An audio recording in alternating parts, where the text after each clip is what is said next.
Hello everyone, this is Moby. Welcome to a ranked game. I'm currently in the Tier 6 Kriegsmarine Destroyer, the Ernst Gaede. Now, the Gaede is a ship that you don't see very often, especially in ranked and competitive modes. A lot of people will opt for the premium destroyer, the T-61. And that makes a lot of sense. The T-61 does have a lot of benefits over the Gaede, but the Gaede has some benefits over the T-61 as well. It's not, I would say that the T-61 is not strictly better than the Gaede. So what does that Gaede have going for it? Well, the Gaede has a bit more HP, approximately 2,000 more depending on your captain builds and whether or not you have survivability expert, but approximately 2,000 HP more, which is not insignificant at these tiers, at these medium mid tiers. Additionally, very small, maybe you would call it insignificant, difference is that the Gaede travels at 36 knot base speed relative to the T-61's 35 knots. So that is kind of an insignificant difference, but you know, it's there, it exists. What makes these two ships very similar is that they have the same consumable loadout, and that the consumable that is the most important is the hydroacoustic search consumable. And what that allows you to do is it's kind of a miniature radar. It lets you detect ships through smoke around islands. I believe it's at 4 kilometers and torpedoes at 3 kilometers. And this is obviously very good for contesting objectives like these cap circles in front of us. And so I'm going forward, slowing down, waiting for the DDs on the enemy team to kind of push forward, come forward, so that I can hopefully put this hydroacoustic search consumable to use. And you can see the outline of the range there on my mini map with the purple dots.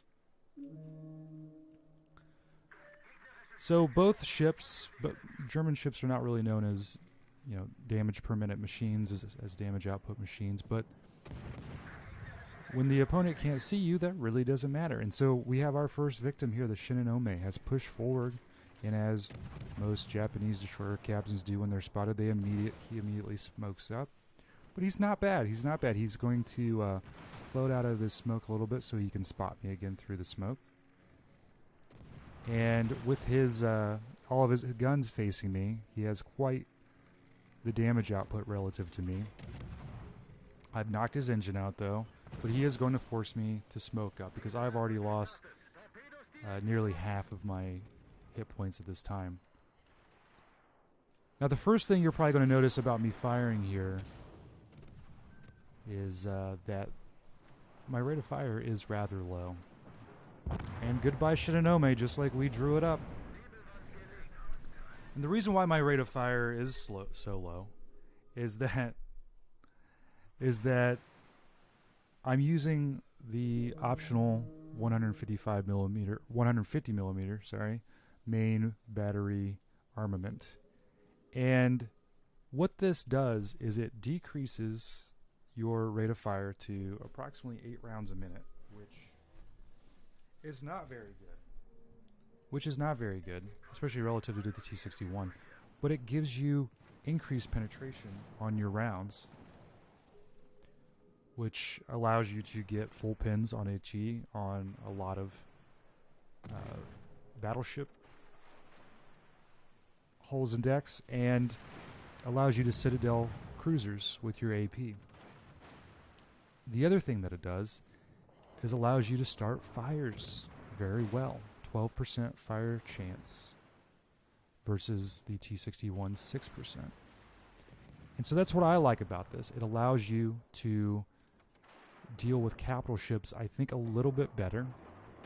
And again, it's not a gunboat. You're not constantly shooting in this thing. So on the few times you are using your guns, you can use them to, I think, personally greater effect with the higher alpha, higher pin, higher fire chance. Now, just like the Shinonome made a mistake pushing in, the Florida's making a similar mistake pushing in. And the big issue with the Florida pushing in is that it is a 6 destroyer game, 3 per side. and he's pushing into 2 ships with rather good torpedoes, myself and the Mayan. And the Sims is lurking around the corner, getting ready to torp as well. And if he has these short-range torpedoes equipped, those are going to get there very quickly, and they're going to be virtually undodgeable.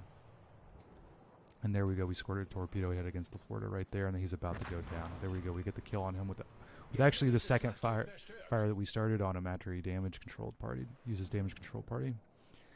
And I think that's another thing that this ship can be good at doing, is taxing those damage control parties and allowing the damage over time effects like fires and floods to last their full duration. But it's not good at sustained damage output, really at all. Not great in a night fight. It's not maneuverable enough, doesn't have a good enough turning circle or a fast enough rudder shift time to really be good in a night fight, and it doesn't have the rate of fire either. Relatively poor firing angles on its guns as well, as you can see. But it does have the same torpedoes as the T-61. And with 13.5-ish approximate 1,000 alpha damage per torpedo, those torpedoes should probably be respected. They also travel in the 60-kilometer range, or 60 knot range, so they are pretty fast. I'm not sure the exact speed on those torpedoes, but they are pretty fast. And back to the guns, this Algerie has to respect these guns, because I believe, and somebody can correct me if I'm wrong, I can Citadel this guy if he gives me broadside and I hit my shells just right. So, and at the very least, I can get full pins on him. And there you go, 2,000 alpha right there. Going for another round. Okay, there I got an overpin and a non-pin, so not sure exactly what happened there. Maybe I hit his belt. But pretty good damage against the Algerie. So the torpedoes, same as the T-61. However, the big downside from the T-61 to this ship, besides the concealment, minor concealment differences, is that the Gaede has a 90-second torpedo reload versus the T-61 65-second reload, which does not feel good. Now, it doesn't feel good relative to the T-61, but it's still a quite acceptable and workable torpedo reload. This is not a 2-minute reload, 2-minute plus reload. This is a 90-second reload. It is definitely workable, and you know, I just fired my torpedoes at the Algerie to try and get them to turn in, and they're good to go again, and I'm able to shoot them off with the Gneisenau right here to hopefully either slow his advance, do some damage, combination of the two.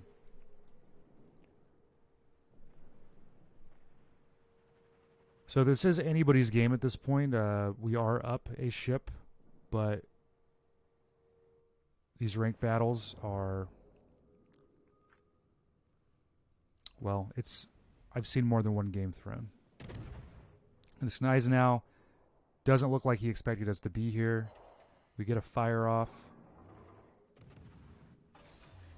And our first torpedo, our second, and then our third, and then our fourth torpedo and that's a high caliber. And this Gneisenau is virtually dead. If we're allowed 1 or 2 more volleys, it's a guaranteed fire, but we're going to get some help from the New Mexico, and the Gneisenau goes down. And that's what I'm talking about right there. Like, those guns were doing good damage. Fire chance is super high. 12% fire chance versus T-61's 6%. Definitely have to be respected. And that allows you to go into this mid-game, this late game, and still pose a significant threat to low-health capital ships. You can set them on fire. You can tax their damage control party, you know, on top of your torpedoes with a reasonable reload and good alpha and good speed. So they definitely have to watch out for you.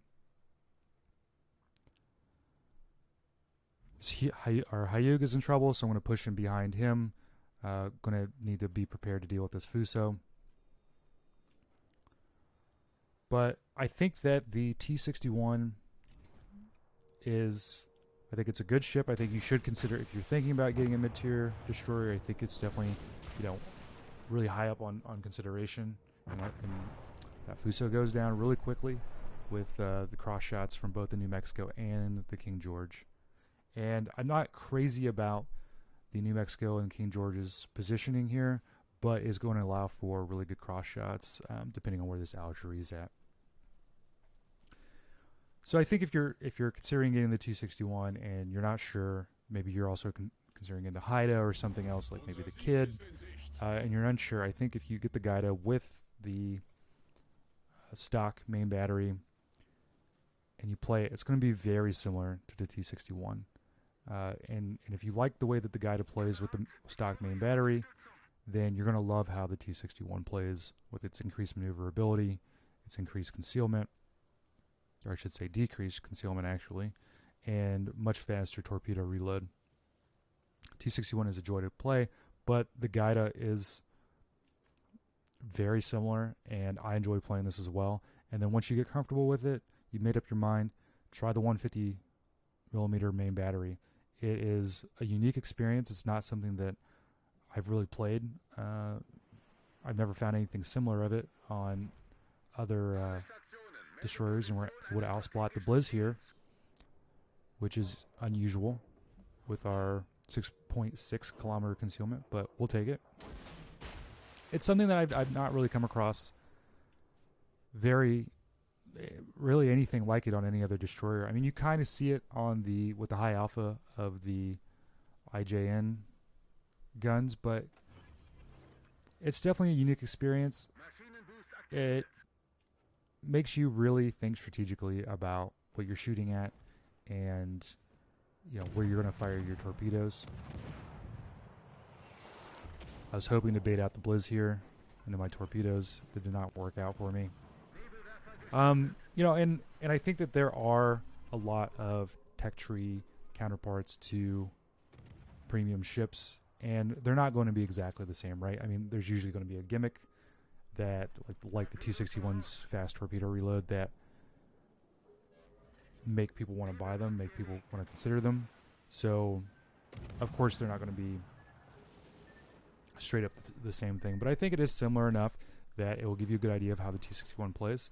And I also think it's different enough that it's going to give you it can have a unique game experience, especially if you're using these 150s. I just really like the feel of them. I like that high fire chance. I'll shoot at something all day in my American DDs and never set it on fire, but this thing just seems to hit all the time. We're at 5 fires right now. We've only hit 5 torps, so we're at 83,000 damage. I just like it. I like being able to shoot a target and have confidence in my fire setting capabilities, and this ship definitely gives it. But, on the alternative, if you're looking at maybe playing the Haida and you're unsure of what that play style is like, I believe it's the Jervis is probably going to give you, maybe the Lightning is probably going to give you a good idea of what that's like. Of course, you're not going to get the creeping smoke. That's only on the premiums, but it's going to give you a reasonable expectation of what the ship plays like. Much like the Gaede and the T-61. So we're just playing ring around the rosy here with the Blizz. We're about to hit 1,000 points and win the game. So it's kind of a all or bust with this Blizz right now. He's either going to come out and face us, because if he doesn't get a kill, he's going to lose here real soon. But is he going to come around the corner? Are we going to get the kill? No.